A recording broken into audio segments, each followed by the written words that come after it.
லக்னம் கும்ப ராசியில் பிறந்தவர்களுக்கு இந்த 2025 எப்படி இருக்க போகுது பாருங்கள். சனி பகவான் 2ல் இருக்கார். குடும்பத்தில் சண்டை சச்சரவு பிரச்சனைகள் வரும். வருமானம் வந்தாலும், ஏன்னா 11ஆம் இடத்தை குரு பார்க்குறார்.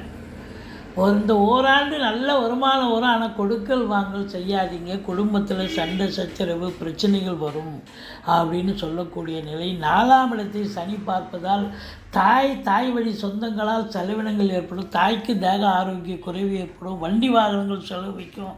வண்டி வாகனங்களை வச்சு மெயின்டைன் பண்ணக்கூடிய, அதாவது அதை வச்சு சம்பாத்தியம் பண்ணக்கூடிய அன்பர்களுக்கு சம்பாத்தியம் பெற்றுத்தரதோ இல்லையோ செலவினங்களை பெற்றுத்தரும். அசையா சொத்துக்கள் கூட செலவு வைக்கும். திடீர்னு வால்சவர் போடணும், அப்புறம் வீடு இதுவாகி போச்சு, ப்ளம்பிங் ஒர்க்கு செய்யணும், அப்புறம் டோர் எல்லாம் மாற்றணும். இது போல் ஏதாவது ஒரு வேலை கண்டிப்பாக நடத்துவீங்க. மற்றபடி உங்களுக்கே சுகம், பிபி சுகர் எகிரி பிரச்சனையான ஒரு காலம். மற்றபடி 8ஆம் இடத்தை சனி பார்ப்பதால் அசிங்கம் அவமானங்கள் ஏற்படும். அறிமுகம் இல்லாத இடம் நபர்களிடம் விழிப்புணர்ச்சி தேவை. மற்றபடி வெளியூர் வெளிநாடெல்லாம் போயிட்டு வருவீங்க. இன்ப சுற்றுலாலாம் போயிட்டு வருவீங்க. நல்லா இருக்கும். சொந்த தொழில் பண்ணுறவங்க நம்பி கடனை வாங்கி தொழிலை போடுங்க.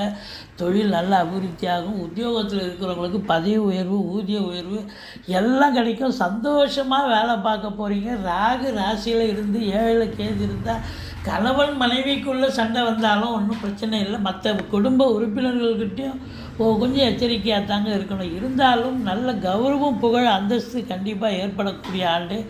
நிச்சயமாக சாதிக்கக்கூடிய ஆண்டு தான். ஒன்றும் பயப்படாதீங்க. கொடுக்கல் வாங்கல் மட்டும் செய்யாதீங்க. குடும்ப உறுப்பினர்கள்கிட்ட பார்த்து பேசுங்க. கணவன் மனைவி கிட்ட பார்த்து விட்டு கொடுத்து